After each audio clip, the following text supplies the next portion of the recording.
Discussion on, we've got Kyle as a guest tonight, and I don't know who else will pop on, and hopefully it'll be a couple people, maybe Nate and Christy, I Nicole think might might, jump on. Yeah, Nicole, Tammy but might have a we're few going to people. discuss how to grow your business even further than just starting out. Yeah, tonight I want to talk more about just scaling. I think how you have it set up, Melissa. First day was just kind of getting started. The second day was like the different options, platforms, different ways to actually have multiple income streams. And then today was a lot of strategy, higher level thinking, kind of taking your business to the next level. But we have Kyle on here. Before we started recording, Melissa was bringing up some of the images that Kyle was using. I know I pick his brain a lot, and he does a monthly call in a group that we're in, and I'm always waiting to jump on that call because I'm like, I got a list to ask Kyle. But she brought up the flywheel. I think if you speak a little bit, Melissa, it'll pull up your screen and we can show that a little bit bigger. Sorry. Yeah, I put it up. Yeah, it's the e-commerce flywheel. If you want to just read off each one of those sections because it's a little small, and that way they can see it on your screen. Melissa. Yeah, I can do that. I can make it a little bigger. Ooh, fancy. But if I remember correctly, we started out with goals, Mm-hmm. and then branding, then products, pricing, presentation, placement, promotion, and growth. Yeah, Kyle, I guess if you could just go a little deeper into that. I saw that flywheel and I really gravitated towards it. It was like, oh, this makes sense. My business has a lot of parts. I haven't thought of those parts visually. I'm a big time visual learner, and it just helped me like put everything into perspective and be able to like manage my business and be like, okay, these are the skills that I'm learning, and I can put them in a box and at least wrap my head around the whole thing. Yeah, absolutely. So that flywheel is the exact process that we walk through all of our coaching clients with. So e-commerce coaching clients, we've taught at this point multiple thousands and thousands of people on Shopify, both through our own coaching and through winning on Shopify, our website, and through Udemy as a platform. And so through that many conversations with many people, Jason and I began to really break down the different components that are really required to really run your e-commerce business and to scale it. And first and foremost, it really starts with your goal. You have to get a really clear picture of what you want to accomplish with your business and the type of business you want to run. Do you want to run the laptop lifestyle business where you're just going anywhere, you can travel the world, and that's the business you want to run? Or do you really want to have a team? Do you want to have people, fairly local to you? Like what sort of business do you want to have? So getting your goals clear, starting with the end in mind is important. And then on the branding side, oftentimes people come to us with the conversation around advertising. Like, I need to run my Facebook ads. I want to run Facebook ads.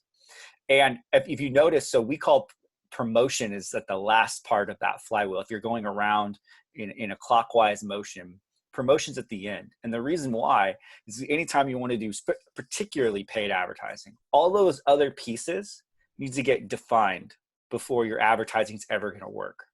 Because if you go direct, if you just go to your advertising first, you just start spending money and you don't really understand or have your branding in place and really clarified. You don't have a really clear product strategy. Your pricing and your offer haven't been really thought through and tested.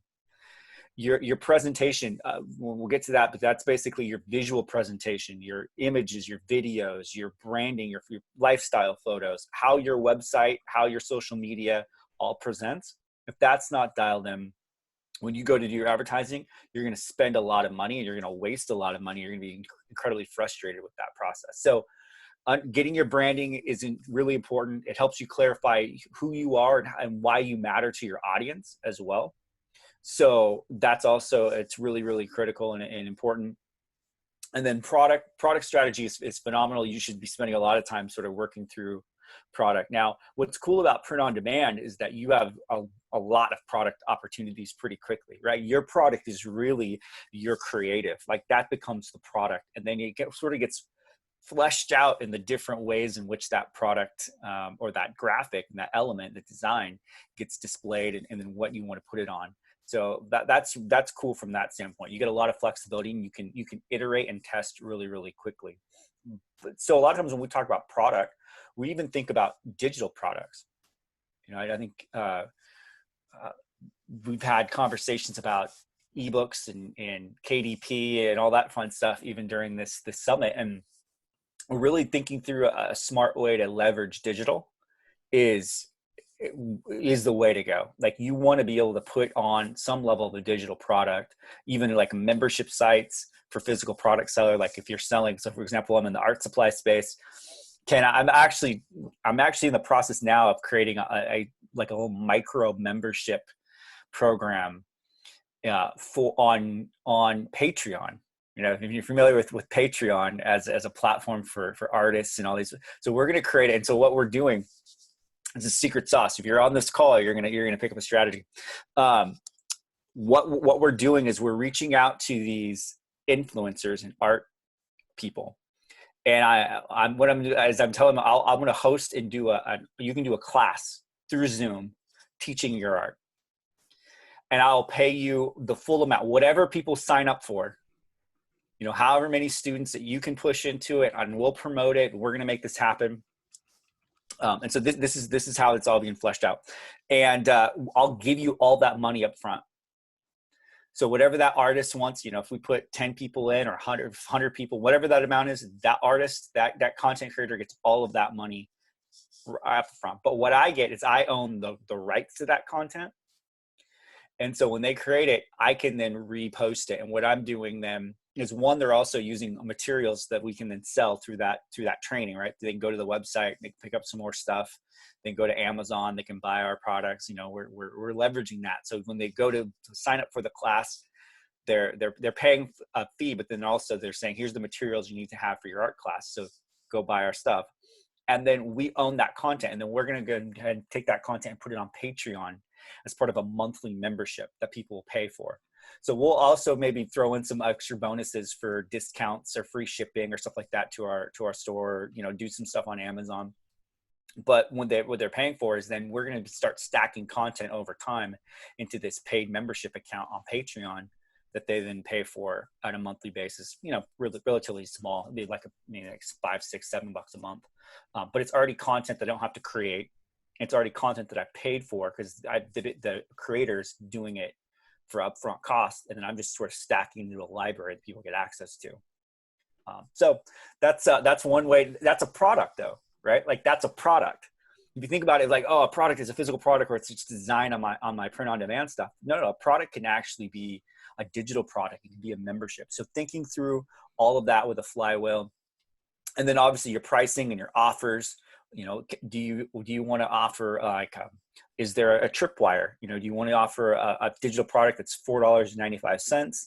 Can you upsell? You know, what does your upsells look like? What is your offer? I mean, there's all these different things that you want to think through before you even get to the promotion, the advertising piece, and then the growth and scaling piece. Like, all these get fit together in a really cool way. And once they start to click, it really truly is. And the reason why we like to use the term flywheel is because you start to build momentum on all of these things, and it starts to really build quickly. And, you know, in the presentation that I had, I talked about S curves, right? And you really do, you put in a lot of time at the beginning of those S curves, and it feels like you're not really seeing any result. You're not seeing a result. And then you hit that one of that bottom inflection point, and it just starts to scale, and you start to see all these results, and everything goes crazy. But it's all because all of that flywheel energy you put in is starting to take effect and compound. And then you hit that point and you start to see the result that you're looking for. Yeah, that was another piece that I wanted to talk about, was that stacking, that S curve. I heard you talk about that probably a few months ago. Mm-hmm. And again, clicking in with the flywheel and being able to, like, oh, okay, I'm putting all this effort in, and then I see results after everything kind of lines up. And then when you were showing how to stack them, I was like, oh, okay, so I put all the work in. I know that bounce is going to come in my business, but I want to be prepared. So I want to work on the next bounce that I'm going to have, so I can keep on stair-stepping my business up. But I think you touched on a lot of just what I was trying to say in the last two calls that we had. This is a business. I think a lot of people think of POD as just like, well, I'm going to put some images on some products and sell them kind of like a side hustle. But we wanted to show you that POD is a business model. Like, you can start by selling t-shirts or books. And Ryan talked about how he turned a book into a teaching, into a course, it's just the same thing Kyle's talking about. Take that idea and then find other avenues and find additional ways to have income streams built off of that. I didn't know you were doing that Patreon thing. I think that's genius. We're doing a lot more stuff with YouTube, and creating the content is something that comes naturally to us. But I was like, how are other ways that we can monetize this? We're doing some affiliate marketing. We're pushing people. We're driving some of that traffic to the teaching. What are some additional things that we can do, and how do we partner up with people? That's why I was taking notes. I was listening to what you were saying. I was like, oh, that's genius. I can also do that, because we know a lot of people in this space, and we can put things like that together, use that content, and then use it in multiple places to drive traffic. But the Patreon piece of that, I think, was genius, because we, and at the end, we're looking at that and we were like, I don't know, no idea how to add this to our business. But I think that was an amazing additional opportunity. But just to start with POD, I think having a physical product is an easy way to do it. And especially since POD is very low cost way to get into business. Yesterday, people were asking us about Shopify. I know that's kind of your specialty. If somebody was at a level where they wanted to add Shopify, what level do you think they should be at? Is that a starting point? Or I guess I'll have you ask that, and then I'll ask a follow-up question, because I want to hit you with another question. Sure. I think Steven's not excited or anything, you know. Yeah. Steven's always excited. I don't know what you're talking about. He's I'm always a student ready. of learning. That's why I'm like, I want to He's answer always ready to questions go. for everybody, That's but what I I have love. my own personal agenda that I'm trying to get. So if somebody Love was it. starting off with POD, do you Yeah. suggest Shopify, yes or no? And then I at what see- level would yeah. you suggest it? I suggest you start where you have the most momentum. So what do I mean by that? I feel like if you are comfortable with Amazon and you understand Amazon, and you've scaled, you've had success, you know, or eBay or whatever platform you're on, you start where you already have the most success, that you know, you understand the platform. Because often we sort of run to the new thing and ignore the stuff that's already previously worked for us, because we have short-term vision, and we have that, and we have shiny object syndrome, and we hear other Guilty. marketers tell us that we have to do all these Guilty. things, and we're all guilty of it. If you're an entrepreneur at any level, you're gonna suffer from that, because it's the two-edged sword of being an entrepreneur. It causes you to always look to the future, and that you want to be on the bleeding edge. But then on the other side of that is that you have a tendency to not pay attention to the details that you need to in order to scale and grow. So you have to kind of be aware of that. And I think you lean into it because if you understand how a platform works, you already have an advantage. And it's easy if you already know and you're familiar with something to sort of to continue to push into that, to test your products, to test your design. So if I would say you start with where you're most familiar with. So if you're starting from scratch, I would probably say Shopify is a good place to go. Get all your print on demand stuff locked in, you know, for fulfillment. You know, there's a bunch of different, you know, fulfillment providers for POD that you can connect right into Shopify for fulfillment, have that done. And then I would be more focused, not so much on the platform like Shopify, or if you're going to use eBay or Amazon. I would get much more focused on what niche, what audience do you want to serve with your designs. Because I think what you will quickly find with POD, because you have a universe of possibility, you'll have a universe of indecision. And I think once you set some boundaries on the niches you want to get into, you start to put the blinders on, and you start to get deep in understanding who they are, what they need, what they like, what they buy as an audience. That's going to set you free, because now you're not looking at all of the other stuff. You're focused right in on the stuff that you understand and know. And once you do that, you start working to build your audience, whether that's on Facebook, whether that's on Pinterest, whether that's on Instagram or YouTube, or wherever your audience is that you decide to build it. You spend a lot of your energy focusing on that. And then when you're ready, you just point that to your Shopify store, and then you start to see that the results come in. You start to really see or take advantage of the platform. So where you start depends on where you're first and foremost most comfortable. If it's on Amazon, you want to use POD on Amazon and sort of fulfill and go through that whole process, because you can totally do it. Like, you could set up, you don't even have to use merch.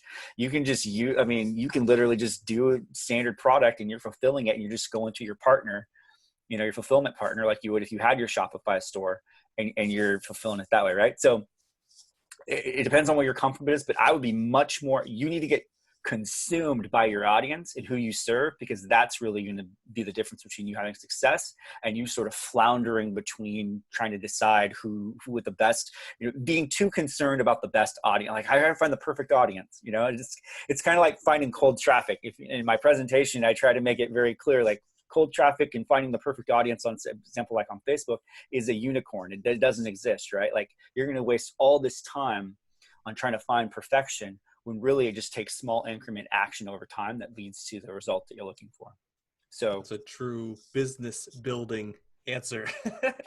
So it depends on, the answer is Shopify is great for your started. If you haven't had success on Amazon, start with Shopify. Be more concerned about, where's my audience? Who are they? How do I best serve them? To answer those questions, really the platform that you build on, it won't matter. Now, I'll tell you, it'll be better for you in the long run to be on Shopify than it would be on Amazon, because from just a per unit margin basis, Shopify is going to be a better platform, because Amazon's going to take 15% referral fee on every single transaction that you've ever do on the platform, forever, for as long as you're going to be there. So you might have a customer who loves you to pieces and buys every single design you ever put out. But if they only buy from you on Amazon, you're going to give Amazon 15% of that every single time that happens, as opposed to being on Shopify. If you build an audience, not only now have they bought from you, but now they're on your email list. And when you have a new design you want to send out, you send an email, and that cost for acquisition, I mean, to send email is 40 times. Okay, so this is important math. This is going high email level marketing now. I like is 40 times the ROI of social media marketing. 40 times. Explain that in a different context, because I think it's getting lost in a little bit of transition. Because I know the open rates on like ManyChat, everybody talks about the open rates and everything else like that. But you're talking about the actual ROI. You're not talking about I'm talking about the ROI. So meaning for the amount of money that you have to spend on your email marketing. So it's a fixed cost most of the time. You might have some advertising, you try and grow it, and there's some ways to try to build your email list. But for the most part, people are becoming on your email list because they're buyers, for one. So that automatically qualifies them as a much better prospect and a much better audience to be talking to. But once they're a buyer, you want to understand that the cost to actually connect with them is pennies, sometimes fractions of pennies, depending on how big your list is. As opposed to if you're on social media, as cool as Facebook is, and you can get very, very detailed, you can do a ton of retargeting, and that's really where you're going to make your money. Even if they follow you as sort of as a fan, right? I mean, even if they join you and they follow you, or they're connected with you in your audience, to ultimately reach all of them, Facebook's still going to make you pay for it. You'll get some organic reach. You might get lucky if you get some social shares happening and people sharing your content and all that fun stuff. But for the most part, you're paying for that. So there's always this cost that's associated with visibility on a marketplace or on a platform like Facebook. And that cost is 40 times on average higher than you would be if you're just sending it into your email list. So it's about how much return on investment. And typically, because they're buyers and they're warm audience members on email, and email by in of itself is a little bit more personal. You wouldn't think about it like this, but when you're reading an email, it's really a one-to-one conversation, even though you've sent it out to your whole list, as opposed to being on Facebook, which is interruption marketing. So interruption marketing means you might be just going to see what your kid did or your grandkid is up to, and you're trying to look at, and then there's just this ad that strolls through your feed, right? And it needs to be disruptive enough to grab your attention, to have you stop and look at it and be like, oh, that's interesting, and click on it and then go buy or convert or become a lead or whatever their goal is. But it's still interruption marketing. When you're going into your email, you're going to open that subject line. And if you have a relationship with them, it's just much more of a conversation that you can start to develop over time. And it's also the preferred methodology, still, believe it or not, even though open rates are lower than, say, ManyChat. And I would kind of classify ManyChat and email marketing very similar sort of audience. You can do very similar things with them. So I would, if I had to prioritize, I would prioritize email over ManyChat, to be honest, though. And it's only because email list is probably one of the few it's still one of the few assets online that you can actually own still. And what I mean by that is that you can actually take your email list and you can move it to any other email provider you want, but it's still your list of people, your subscribers. You can't do that on Facebook, and you definitely can't do that on Amazon, with your customers. So it's still one of the few assets that will actually add real like value to your business and really give you a multiplier. Like if you grow your business to size, to scale, and you can sell POD businesses. Yes. You can sell, I mean, they sell all day long. In fact, a couple of years ago, I had some friends who sold they had a POD business. They sold, I think they were selling it for like $8 million. So you can scale it. It's infinitely scalable. But in order to do that, they also had a buyer's list of like 300,000 people on their email list, right? So they had all these assets that provided value. And that's one reason I like Pinterest, is because it drives traffic. But if you drive traffic to your website, you still got to do something with it. You got to get an email list. And the best thing about an email list is if you want to add more products, just ask them. They'll tell you what they want. 100%. Get that from any social media or anything like that, because these people already know you and say, hey, yeah, I could use this product. And then you can add it and they're most likely going to buy it from you. Yeah, 100%.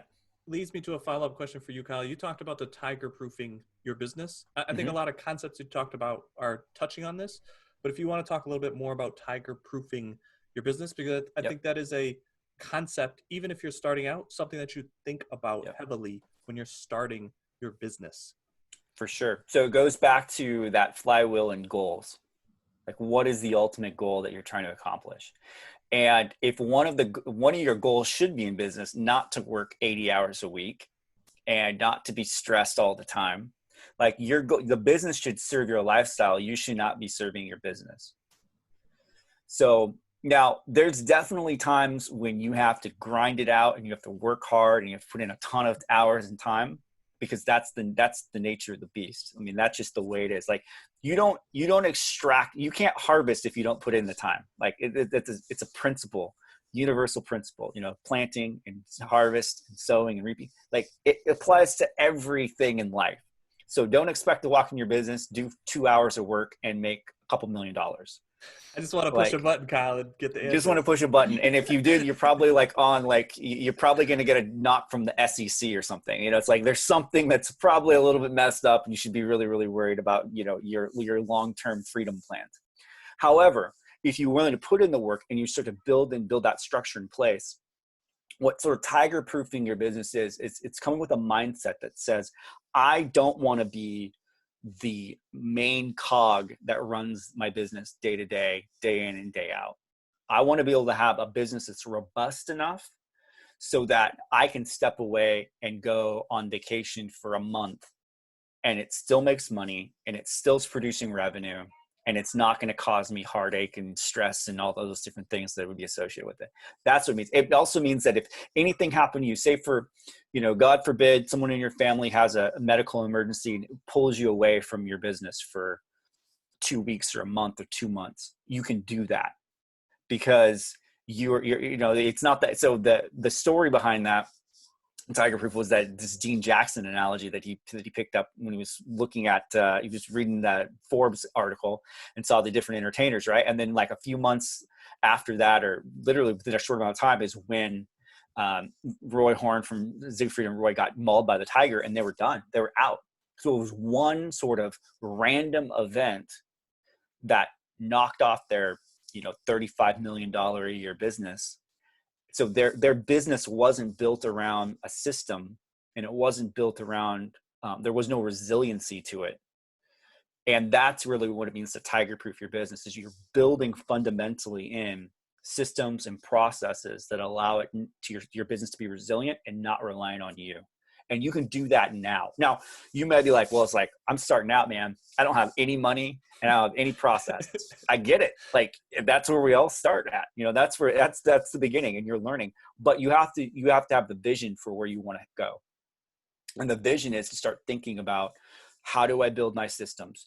And here's something too. you can practice building your systems when you don't have any employees to be in running your systems. You can still be the employee. You can still manage yourself at a high level with a lot of efficiency. And so the things that might take you 2 hours to do, build systems in to get it down to where it takes you 30 minutes to do or 20 minutes to do. And then now you've started the habit of building these systems into your business. So when you are ready to bring in a VA, you can hand them a process and a system. And instead of trying to, like, the worst thing is, like, people say, I got to get a VA. Great. You hire a VA, and then you basically are trying to, like, you don't have a system for them, and they're confused and you're confused. And then you're getting frustrated because they're going and doing stuff. And then you didn't really give them a clear system to follow. So you have to go back in and redo the work that they've done. And it's this huge mess, and you get frustrated. And you're like, well, VAs don't work. I tried it. VAs work great. But they work great inside of a system that you've created and helped them to adopt and take ownership of. Having them own that system is also an important piece of it. So that's what it means to tiger proof. You can have a vision for it now. You should. Everybody, no matter what level they are, know where you want your business to be and how to be building those systems to allow yourself to have resiliency is important. Yeah, I guess The starting best with thing that about- goal Sorry. up front is Exactly. key. That's why I like that flywheel. It's like it Yeah. gives you a systematic way to run through your business. Even if you've gotten started and you're like, I'm doing a whole bunch of things, but I don't have a way to systemize this. Going through that flywheel will help you organize your business. And Kyle was saying you can start even if it's just you putting systems in place. I would highly recommend writing those systems down, almost like you're doing a user manual for that position. Just make sure everything is categorized and logged, and then go back over that with somebody and make sure that the job is actually a job that can be handed off instead of, I feel like this in the morning, I'm going to do this type of research. Make it very systemized. I always think about either Henry Ford or McDonald's. Like, they have a system in place for every job, every position. Run your business the same way so that you can have a business that you can possibly sell in future, or whatever your goal is. If you want to hand it off to your kids, whatever the case may be, but having it up front. Yeah, I was going to say the McDonald's is a really great analogy for that too, because those two guys they're innovative, man. Like they were entrepreneurs and sort of inventors of this process driven sort of burger. I mean, they were get the drive through, they were locking it down, but they didn't have the leadership and the skill set to take McDonald's to the level that Ray Kroc did. So Ray Kroc comes in, he buys them out eventually, and he takes because he has a higher level of leadership and vision for where they wanted to go. They were pretty content with keeping their business the way it was, and they were just kind of focused on that. That was what they're innovating in. And so it allowed Ray Kroc comes in, and he's able to scale it and really develop the franchise model for it to take it to the level they want to go to. And it's all systems based. Well, and that brings up the point, when you do have a system in place and you go and hire a VA, then that VA can actually help you perfect your process and maybe even speed it up. So it's always good to have that base to start with, and then improve it as you go.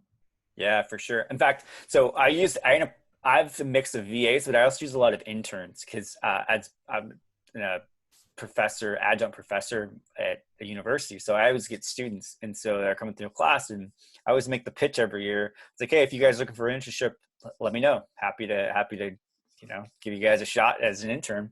And so I usually get like 3 or 4 or 5. I've had up to like 10 before from college students. And it's always sort of like, okay, talking with them, where do you want to be? Like, what's your goals? What's your background? Trying to get more information. And so I'm always thinking through, when I'm working with an intern, okay, what's a project that would be doable for them? But then also my expectation is that they're not just doing something, but they're actually building something. So if they come into it and they're like, hey, I really want to do social media. And I'm like, great. What area of social media do you want to do? And they're like, I want to do Instagram. I'm like, perfect. Here's what I need from you. Let's put together a content calendar. I want you to build out a process. Before you do anything, I want you to think, what's the goal? What's the process? And let's build the process before you implement. And so they're busy putting together spreadsheets or some other, they've done a bunch of things over the years. They tried different things.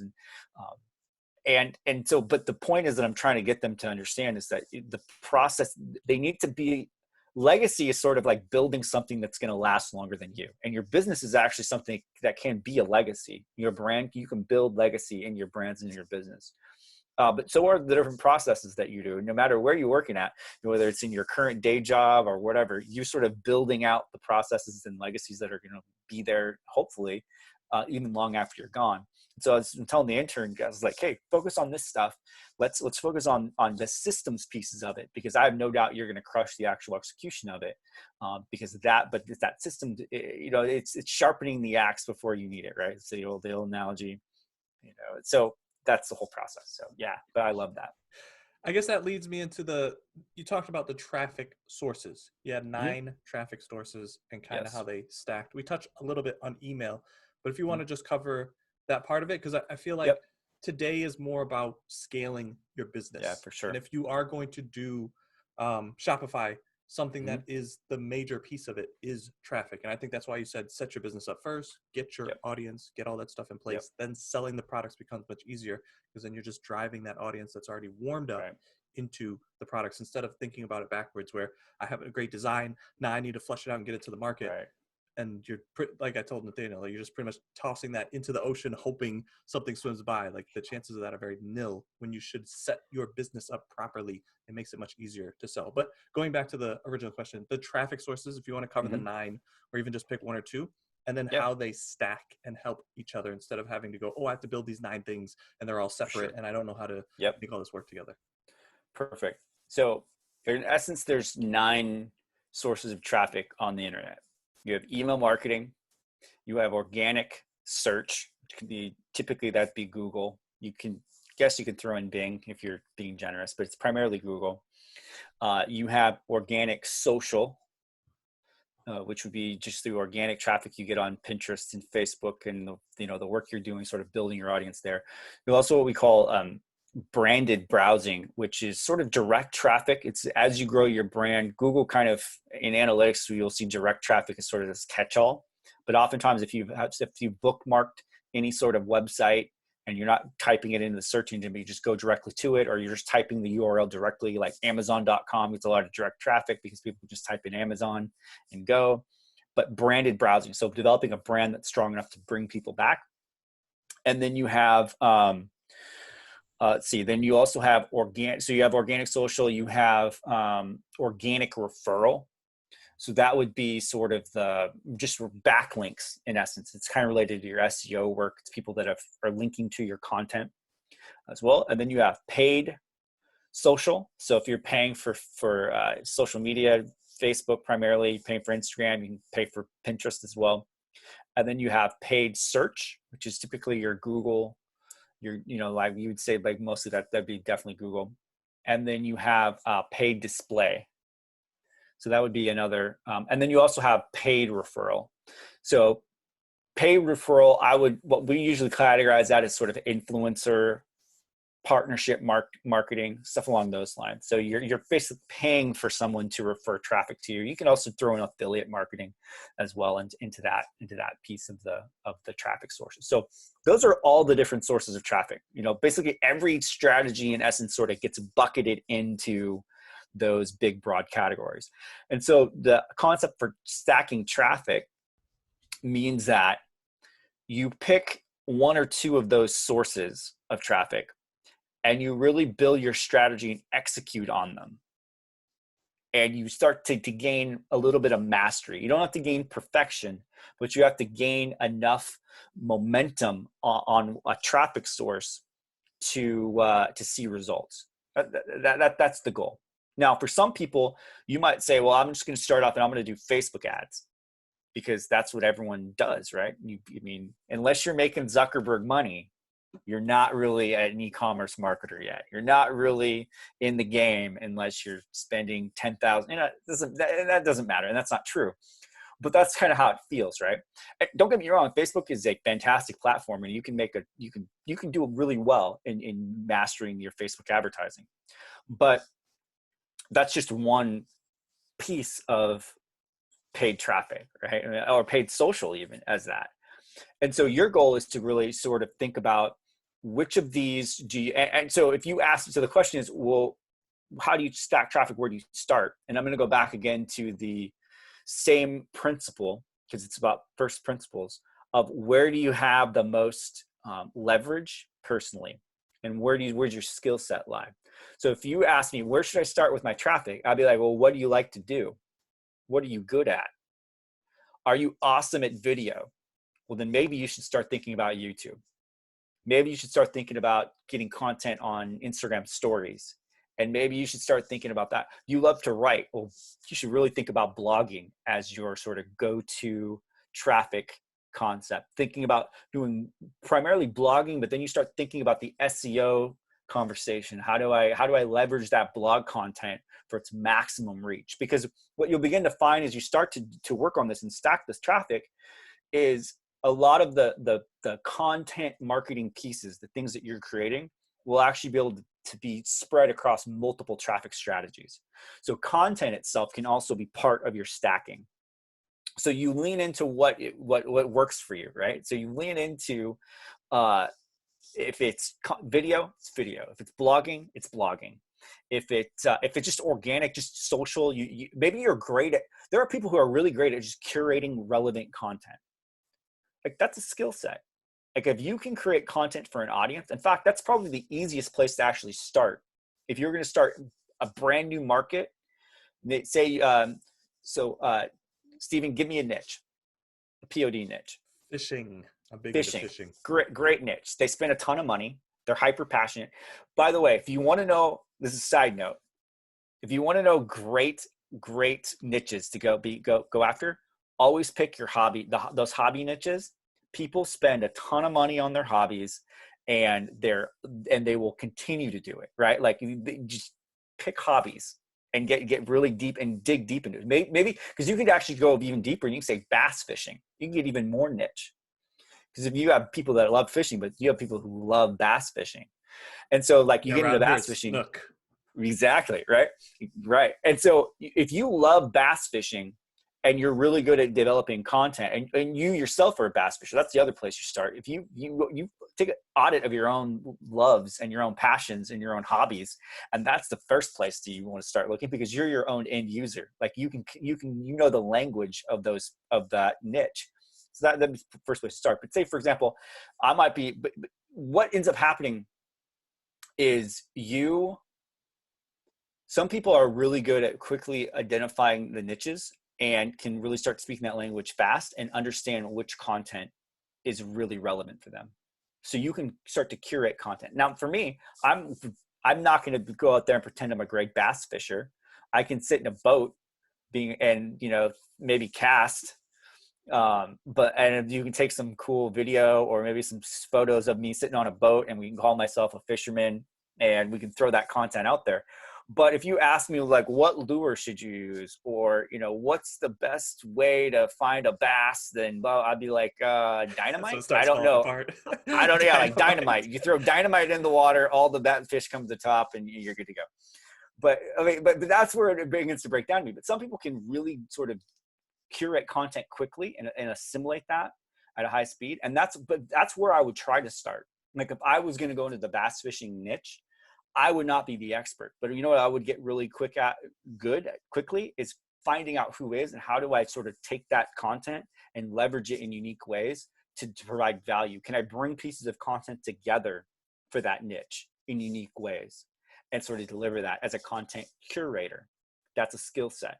And that's a skill set you can get better at pretty quickly over time as you start to do it. Like you can just get adept at sort of curating content in an effective way and doing that. So, you're talking about stacking traffic. It's also stacking the content that goes with that traffic and understanding that pieces of it as well. But that's what basically it comes down to, picking one or two and then going through it. The other real quick thing with content traffic stacking and the 9 sources, it is ultimately too, you can leverage certain tactics and strategies that augment and hit a lot of different sources of traffic at one time. Meaning, for example, I love contests and giveaways as a lead gen. So when you run contests effectively, what happens is the people that enter the contest and you have it set in a way that enables social sharing, is that you now get sort of the network effect. People start sharing it with their friends and tagging people. And so then you get this organic nature of it. So you get a lift in your organic social. Then you have people that are joining your email list to get registered for your contest. So your email marketing is getting hit. And then typically you really often you should be using influencers. So there's a little bit of a paid referral component there, maybe some affiliates that are helping boost your contest. And you're getting hopefully content that you can then run if you want to in the future on other sources of traffic as well. So I love those. I love anytime you can start to leverage multiple sources of traffic. If you can stack organic social and email and maybe some, influencer marketing as well. And even organic, what's cool about the paid referral and you working with influencers and partners is that you might pay them once, but that what they create for you from a content standpoint, for example, like on Pinterest, if they're promoting you, or on YouTube, or their blog. Like if someone has a blog and they're writing an article about you and linking back to your site, that traffic is going to continue just to come from their site for a long, long time. You're going to get a lot of referral traffic. That's really important and really powerful. So maybe you paid for some relationship with an influencer one time, but if you're doing it in the right way, and what I mean by the right way is you're not just hyper focused on like Instagram. A lot of times when you think of influencers, you think, oh, I'm just doing Instagram, but that's not even the best influencer. They might be able to drive you some sales. They could probably drive you some followers and visibility. But really when I'm looking at influencers, as I try to evaluate them as the whole of their audience. So I might look at them as Instagram influencer, but they don't really have any other channel. I would rather work with an Instagram influencer that only maybe had a few thousand followers on Instagram.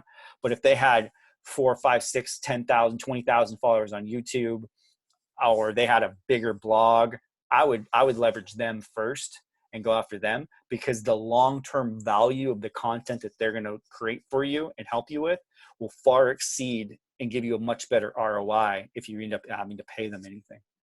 That's some high level tactics. I did want to give an example to what you're talking about of kind of being the curator. This is kind of how Nathaniel started.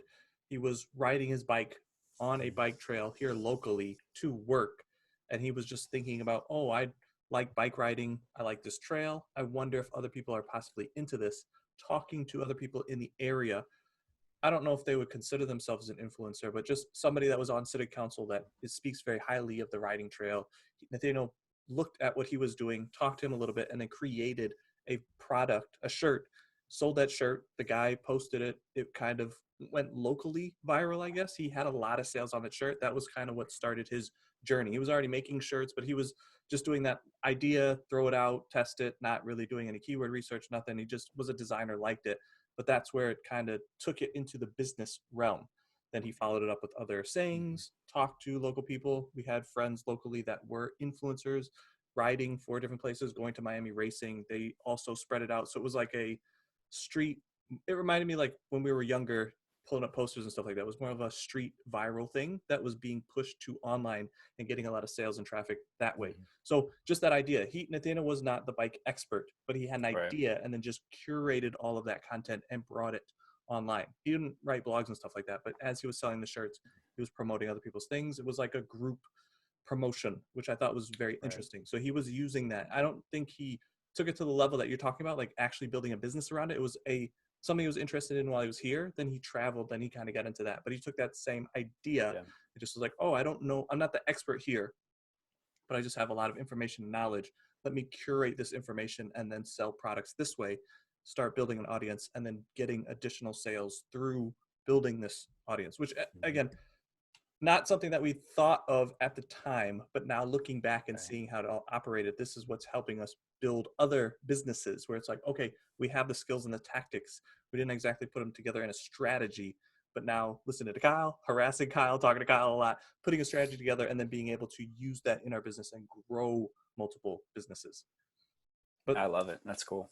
Something else that you just said was just like customizing your own business.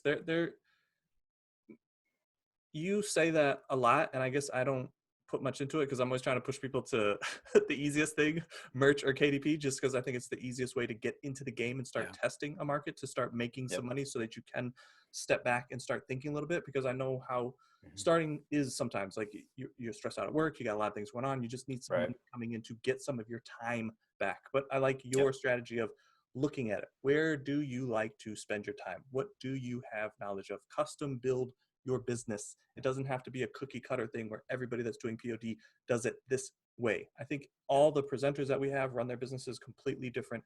They all have POD as a piece of their business, the whole of their business, as a side business, as an additional piece of other people's business. It's just interesting how many avenues you can use POD for. But custom building your business, just like the traffic sources, if you like Instagram, think of Instagram. You should think about adding all of these strategies, but it's not all at once piece. Right. Slowly add them. Start with the one that you're most comfortable with, and then slowly add additional ones. You don't have to master it, like Kyle said, but you do need to get somewhat proficient at it before you move on to the next thing. Otherwise, you'll be like how me and Dale started, just chasing our tail, jumping on next thing and next thing, and kind of getting good at something, but then dropping it. It's better to bolt that onto your business than to bounce to the next thing, thinking that YouTube is going to be the answer, or Instagram is going to be the answer. It's never the next thing on the horizon. It's building something foundational, then adding it to your business.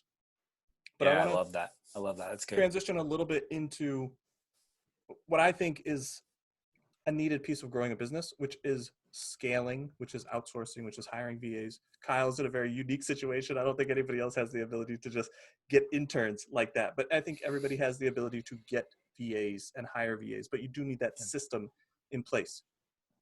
I'll throw to Christy because I know Christy had that, but I do want to ask each one of the speakers here about VAs. Christy, what would be your suggestion or advice when to think about a VA, and probably the best strategy when you're looking to hire a VA? Wow. Well, first of all, coming after Kyle there, I'm sitting there going, well, that was like master training right there. Can I just say that? I mean, that was good stuff. I talk about value add right there. I mean, that's spot on stuff, Kyle. Thank you so much. So I just have to start with that. So ask me your question again, because I got so sidetracked on that. Hiring a VA.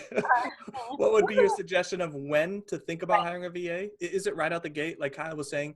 I think the advice that we're giving is personal advice for us, and you have to see if it's best for you. Yeah. I don't think Shopify is the best place to start, but I think if you're thinking about, like Kyle, putting all those pieces together, I think Shopify gives you the best scalable piece, and it's probably better to start there. I'm always trying to help people just to get money started so that they can have time to build a business. I think Amazon, KDP merch, which Tammy talks a little bit about, and I'll ask her some questions about that in a little bit, but I think that's the best place to start. I'm not saying Kyle's wrong and I'm right. It depends on you. Build your custom-based business. If you're more comfortable with Amazon, great, start there. If you have no comfort with anything, maybe Shopify is better to look at, and you go, oh, I should build a brand and a business first, then jump over to Shopify, build a business, because the profit ability over there is far superior than a lot of places on Amazon. You're getting percentages and they have a lot of fees. I am not so fond of Amazon right now, but that's a story for another time. I do want to get back to VAs. Where would you suggest they start hiring a VA, and what would your suggestion be for hiring that first VA? Yeah, it's funny. It's really funny, Stephen, because there's no right or wrong answer. I mean, that's the hard thing about this kind of stuff, is that it's so dependent on each person's personal situation, their knowledge level, their training, their experience, their resources. So there's so many things that it's dependent on. You know what I mean? And so there's no right or wrong answer. But what I can say is that if you are, I love, Kyle, something else that you said about, and I talked about this actually in the mindset thing and in our Q&A thing too, you're trading, and we've all heard this, trading in your 9-to-5 job for a 9 to midnight, business. That's not really what we're looking to do. And so I think that any time that you're in a position where you have income coming in and you are starting to spend more time working in your business than on your business, that's when you need to start considering looking into hiring a VA, because it's so easy for us to run down that bunny trail or that rabbit hole or that quicksand, really is what it is. That quicksand of, we need to do everything ourselves, and we're afraid if we hire somebody, then, what if things go wrong? And there's just all of these stories that we tell ourselves about that. And so again, there's no right or wrong answer, but I would say just as a general rule, if you're finding that you're spending too much time working in your business, doing tasks that you could easily hire somebody else out to do, that's the time that you really need to consider it. And then as far as the process going in, we talked about this a little bit when we interviewed Ella, the process that I went through, that was specifically for print on demand. And so in that situation, I was looking for somebody in the Philippines. And I hired another one of my VAs to actually write the ad. But we posted it actually in Facebook groups that were Filipino Facebook groups for virtual assistants. And that really worked out super well for us. I know that there's Upwork and other places like that. I'm drawing a blank right now, but other places like that where you can hire people. But again, I'm big on relationships. I really wanted to talk with people. I wanted to learn their story. I really wanted to be sure that it was a long-term commitment that I was making. And so taking the time to really invest the time to get to know the people that I'm hiring is easier for me to do in a Facebook type of environment, if that makes sense. The other place, though, that we have gotten, I wouldn't say it's VA necessarily, but assistance with their business are the people around us. For us specifically, it was people through our church. There's youth that are always, looking for ways to earn extra money. And this is a way that, you can help them with earning extra money, but you can also really speak into their life. And I didn't talk about this when we were talking about this before, but I was reminded of that today. So we will often look at people within our church.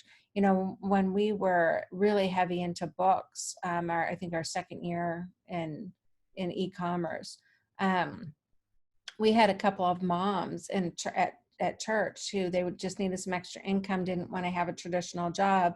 Worked out super, super well for us to just hire them. So, look at the people around you, your church or your social group, or, any place around there where there's people that you can pull from, I think would be another avenue where you can bless people that in ways that you may not understand, if that makes sense. So does that answer that question? Yes.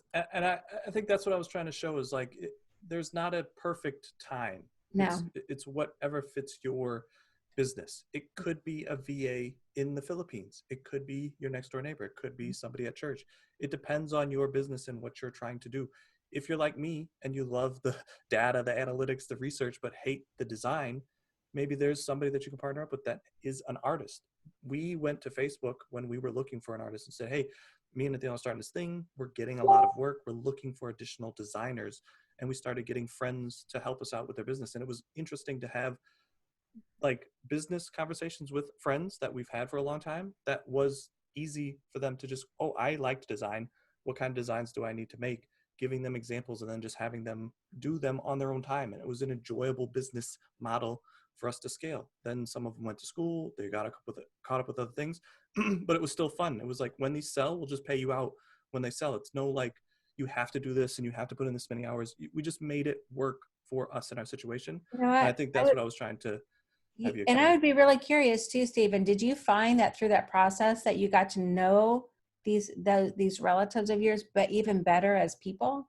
Yeah, anytime you do business, you get that deeper level of relationship. Deeper level, yeah, absolutely. I just love that.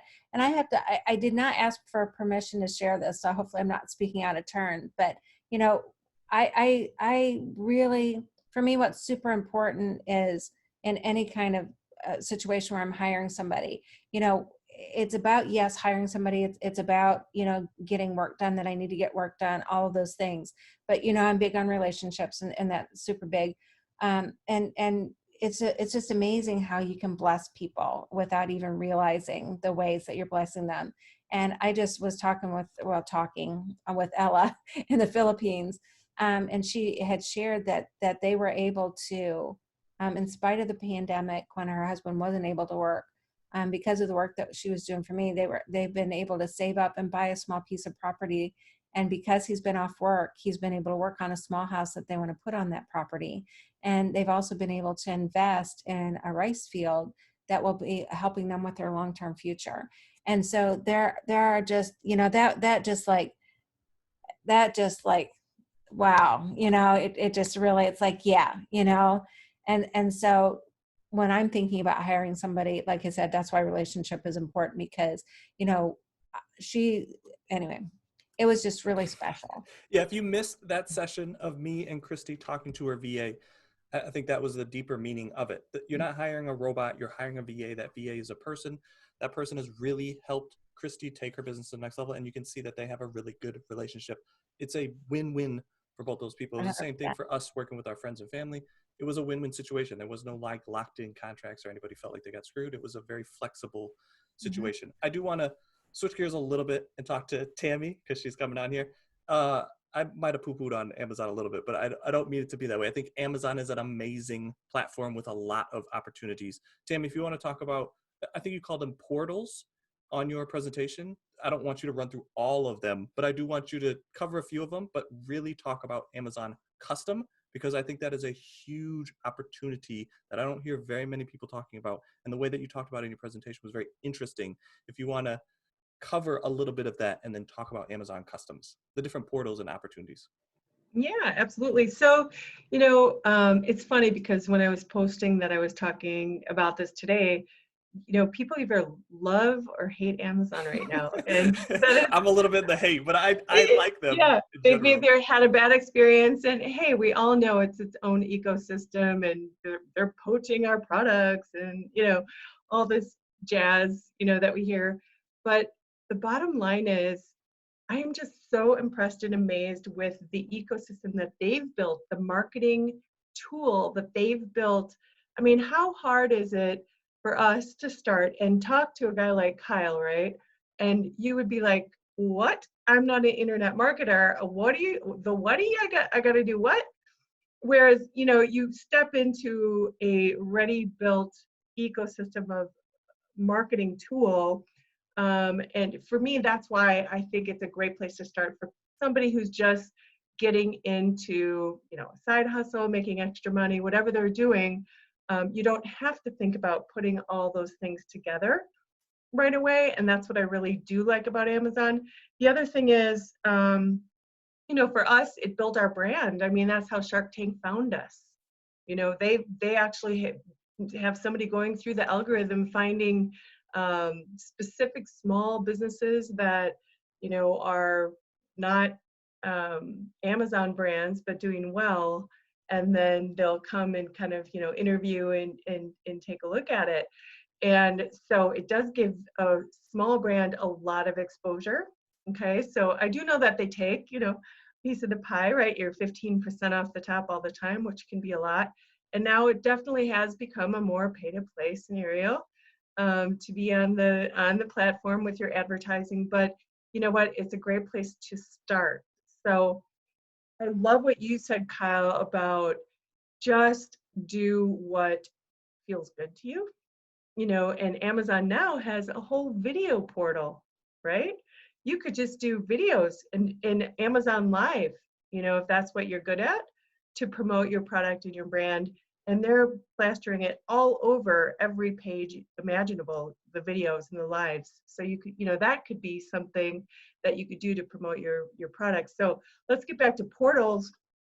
The Amazon Custom is actually through the Seller Central. You would have to be a professional seller, which means you would, sign up to Seller Central, and then you would pay your $39.99 a month for the privilege to be a seller on the platform.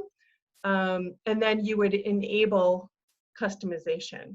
And, it's not a big deal. So there's no big gating process like it is with merch. Sometimes you wait for months to get approved, or, this kind of thing. It's something that is pretty easy. There's not a big barrier to entry right now.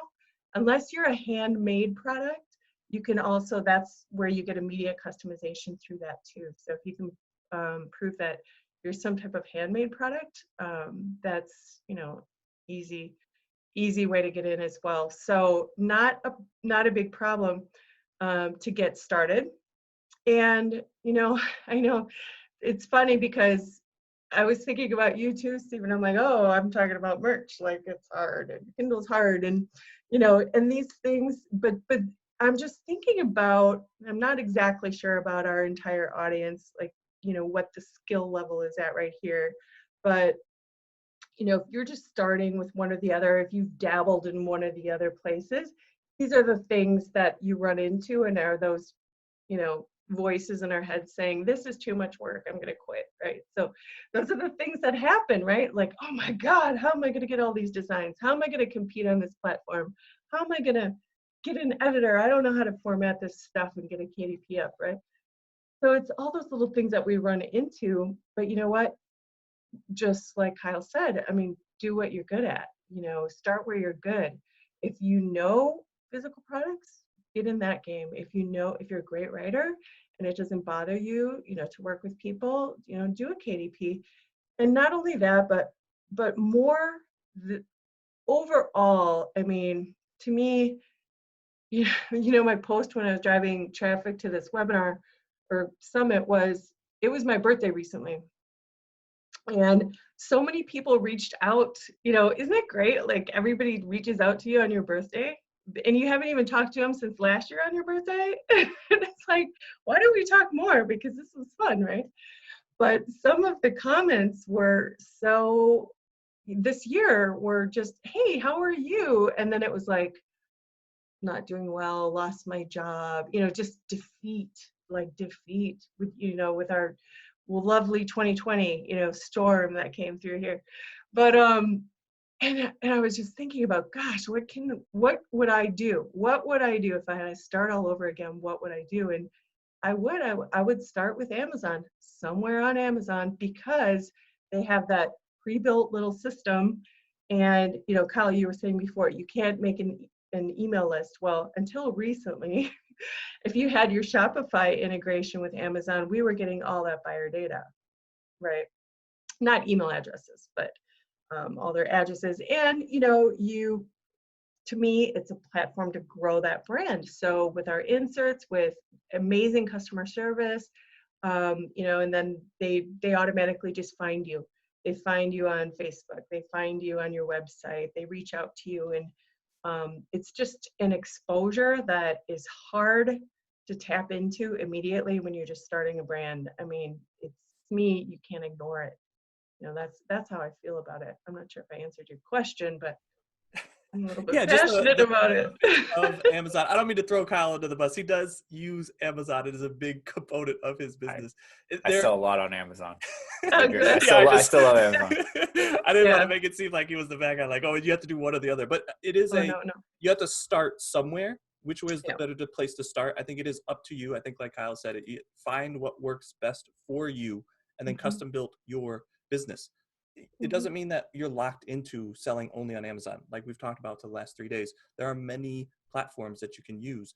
I think POD allows you to scale and use those platforms quicker because you're, like Kyle said, you're taking your own personal creation. You're doing the market research, you're building something. You then can put it on Shopify and you can put it on Amazon. I'm not saying to do those things to start, but you can grow into that and you can start hiring people to help you with that process. Yeah. For sure.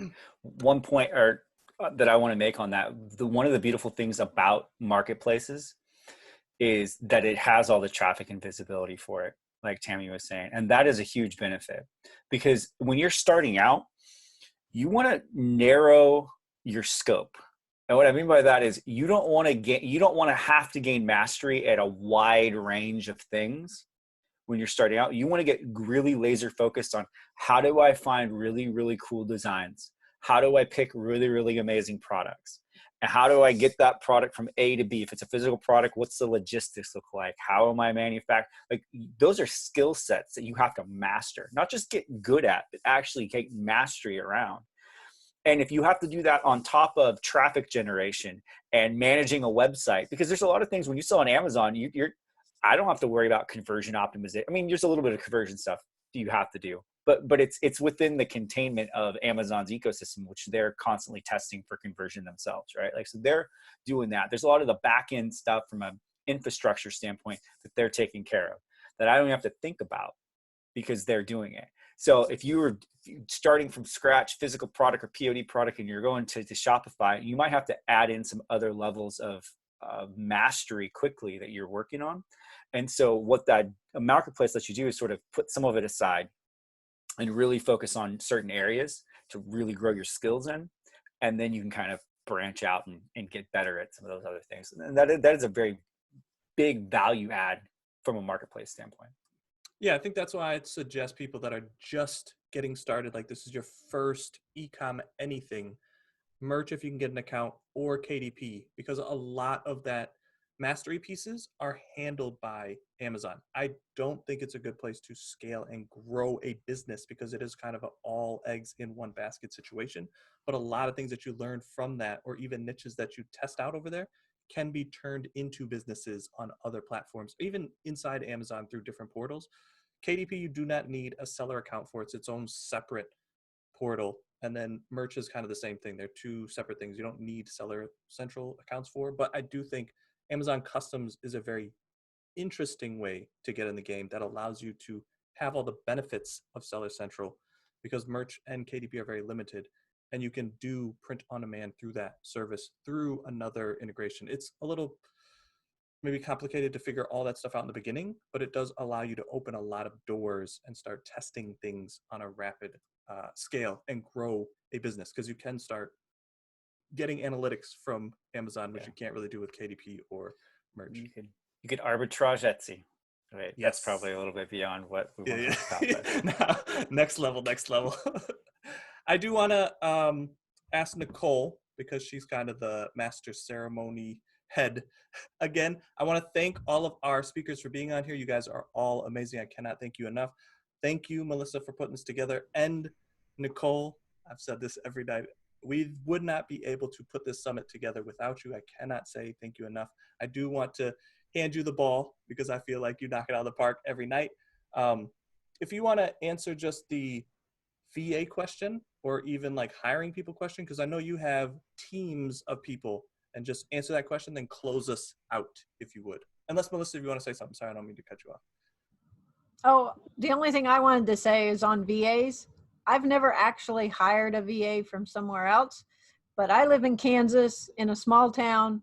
I have all kinds of high school kids that have no jobs when it's not harvest, at least. And that's what I've always hired. They do all my pack and shipping and all that stuff. So look local first is what I always recommend, and then look elsewhere. Many opportunities, custom build your business. I think that's awesome. I don't have young people like that, but we do have a college, and I do sometimes post on their board and get people that way. But I just think it's very interesting. Kyle's in a unique situation. Melissa's in a unique situation. Everybody's in a unique situation. Just figure out what works best for you. But I think POD should be a heavy consideration of a part of your business, because there is very low barrier of entry and allows you to, I don't know about master skills, but test a lot of skills along the way to be able to build a business that has multiple income streams, with POD kind of leading the charge, but it doesn't have to be all or solely POD. But Nicole, if you want to answer that question again from just a hiring standpoint, and then close us out, if you would. I know she's probably talking to her son. He literally just walked up. I saw you go like. So for those who don't know, I have an autistic son, and we just never know when it's going to be interesting or not interesting. But I thank the Lord for him. So I do have a couple of different VA structures, and I did start off. I just be 100% honest. I do retail arbitrage, online arbitrage. I also do print on demand, and I love Amazon. But I also do a lot of other platforms. So I started off with my first VA, and it was actually a high schooler, but I targeted a person that had Asperger's, because I wanted to be able to see if I would be able to use that as a way to be able to teach other people that have special needs how to do e-commerce. So I started off with a person who had Asperger's. I taught them how to list. I taught them how to create listings, how to fulfill orders. I taught them how to do all kinds of stuff. And we created like job aids for that. And from there, I was able to use that to help a couple of other parents who have special needs kids. So I did start in the special needs community, but it was a high schooler. The next thing that I did was I went after more high schoolers, and I actually reached out to the AV and or multimedia department of the high school, because those kiddos are already doing graphic designs. They're already creating videos. It's part of their task. It's part of their assignments. And so when I did that, I was able to luckily grab some people that were able to create graphics for me and also be able to do media. So just know that there are kids in the high schools that are looking for stuff to do. And especially right now, you know, school's out, but we're going to hopefully all be going back to school. But that is a great area to be able to start with, because those kids are already taking those courses and they want to be able to use those skills if this is where they want to go long term. So I ended up with 2 high schoolers that actually, one did videos, one did graphics. And so that, you know, that helped me. In addition to that, I have a team that's in Pakistan. I have 2 teams in Pakistan. One's just a general VA team that I just throw ancillary things over the fence to. And then I have another one that is actually a strong resource that actually helps with all of the web pages and design. And I actually found that person, or that small subset of group of people, in a Facebook group.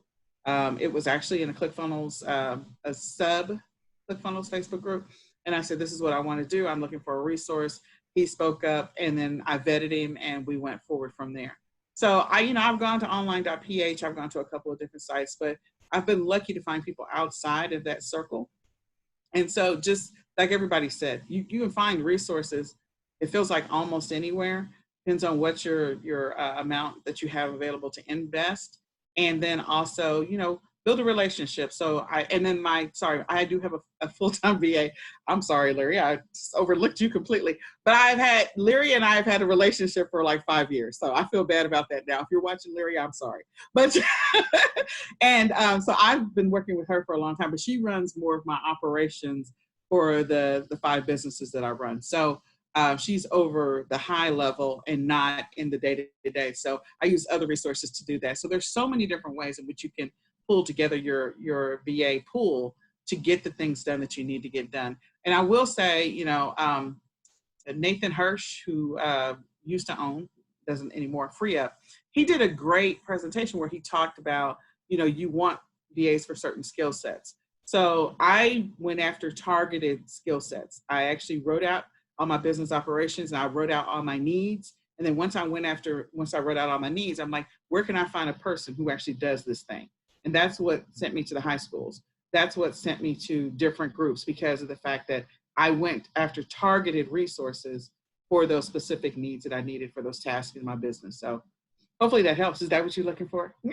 Yeah, just more insight into hiring. And yeah, I think when people think VAs, they just think overseas person to do this one job, but it is, you're hiring a virtual assistant, or you're hiring somebody to work on your business, depending on what your business needs are. I just know you have a very unique business that has multiple levels, and it's interesting how you went out, hired them, looked for them, find them, kind of put them together in teams, and then have everything sorted. I wish we had another hour, because you have that work Excel sheet that I'm always fascinated. Like every time I work with you, I'm like, this is so amazing. Like the way that you organize it, who's doing what at what times. And it's like very systematic. So I'm a former project manager, so it's an ailment that I have. as a former project manager, it's an ailment and an illness. Some people would say it's an illness, but yeah, illness that'll make you money.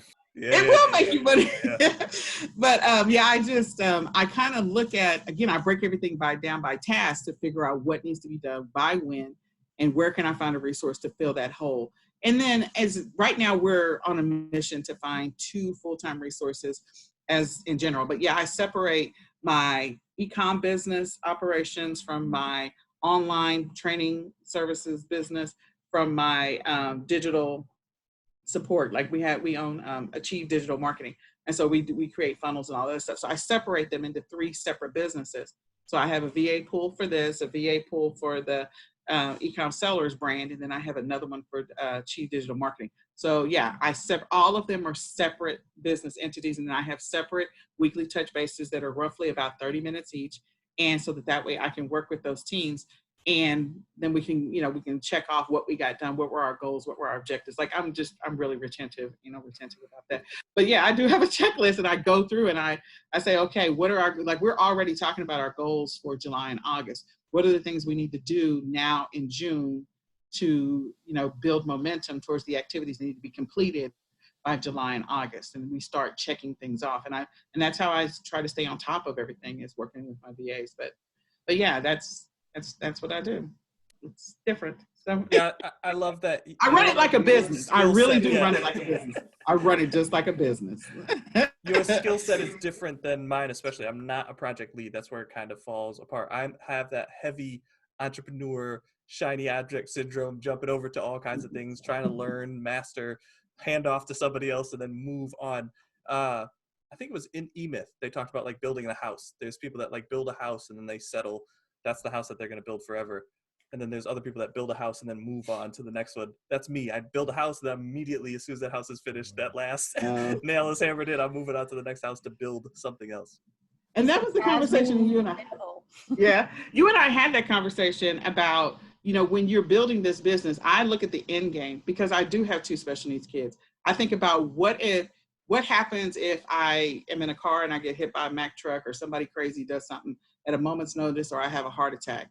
Have I set up and structured my business in such a way that it can live on its own when I'm gone? And if you don't set it up that way, then as soon as you pass away, what's going to happen to my kids when I die? And so if I don't think of it that way, and I don't make sure that I have processes in place to ensure that some form of this business continues to run, so that, again, keep the lights on and keep water coming out of the faucet, making sure that happens after I'm gone. So I have an objective, and I start with the end game. It's like, what do I want to have with this business? What do I want to see happen? And is it a business that I want to potentially sell? Set it up so that way, long game, I can maybe sell my POD business later. I can sell my eCom sellers business later. I can sell my digital marketing business later to someone else. So I start that way, so the business is built on a firm foundation, as the Bible instructs us to do. Is you have to tiger-proof that business, make sure all your ducks in a row. I guess I want to separate the concepts out in 2 different ways. If you're just getting started and this is so overwhelming to you, don't be overwhelmed. Focus in on one thing, start generating some money, then add this onto your business. If you're generating money and you kind of feel out of sorts, as I think a lot of people are now, where it feels like the world is on fire at sometimes, you should probably take a step back and look at your business objectively and start thinking about, how can I tiger-proof my business? These are a lot of conversations that I'm having. As Nicole said, I've had conversations with her, I've had conversations with Kyle, I've had conversations with Tammy, I've had the conversations with Melissa, Christy, every one of the speakers I've had conversations with. I'm always a student of the game, looking to grow and scale. And I think just make my business as strong as possible, have as many legs on the table as possible. But I just want to let people know that are watching this, if this is super overwhelming, get in the game, take action on something, find your place to get started, and then start adding this. If you're, like I said, in the middle, take a step back. That would be my suggestion to you. Consume all of this, find out how you can start tiger-proofing your business and move forward. And if you're on that higher level, Kyle gave all kinds of amazing strategies and suggestions. Start adding additional traffic sources to your business. Start thinking of different platforms to grow and scale your business, to get as many legs on the table. Traffic sources, like I said yesterday, it's not if, it's when. One of those is going to die. Something is going to happen. Amazon is going to change a rule that upsets you. You get a little offended at Amazon at times. You got to shut that business down and move on and focus on something else. Things are going to happen. That's what happens in this business. I just think POD is the best place to start. And we gave you many hours of content. Go back and watch today's. If you missed any of the day, first day or second day, make sure you're picking up that all access pass that you can go back and watch those. I would highly suggest watching Kyle's if you're ready for that next step, because there was a ton of great information in there. And he just kind of lays everything out in a organized path that you can consume and take action on. I'm gonna throw it back to Nicole to close us out. All right, so we are so glad that all of you that are still here for the Mega Print on Demand Summit. We hope that this summit has been a huge blessing to you. So day 1, we focused on your business. So if you're a newbie, go back and watch all the sessions on day 1, just so you can get your business at least started. Start taking daily action in your business. If you haven't grabbed the All Access Pass, you can go ahead and do that. Just check your emails and click on the words All Access Pass, upgrade, and grab that, and just focus on day 1. Inside of day 1, focus on 1 or 2 strategies that you want to try, and commit to trying and implementing those strategies for 90 days, consistently for 90 days, okay? Then if you're a person that's been selling for a while and you want to just sprinkle some POD into your business, then day 2 is probably where you want to focus, where you want to invest some time. You can check out day 1 and day 2, but if you've already been doing e-commerce, sprinkle some POD into your business, and that way you can continue to grow your profit revenue, start to incorporate POD, maybe figure out, what you do and don't want to do. And again, and I only recommend that for people that have maybe been in their e-commerce business for more than 6 months or 9 months, and they've been consistent in their business. Sprinkle some POD, focus on day 1 and day 2, and find 1 or 2 strategies you want to start implementing. If you have already been in e-commerce for a while, you've been doing it for a couple of years, day 3, this is your day. And so they're giving you strategies to kind of blow up your e-commerce business some more. You can continue to sprinkle in POD if you've never done it. If you already have a POD business, then this is an opportunity for you to scale it even larger. So go back and watch that.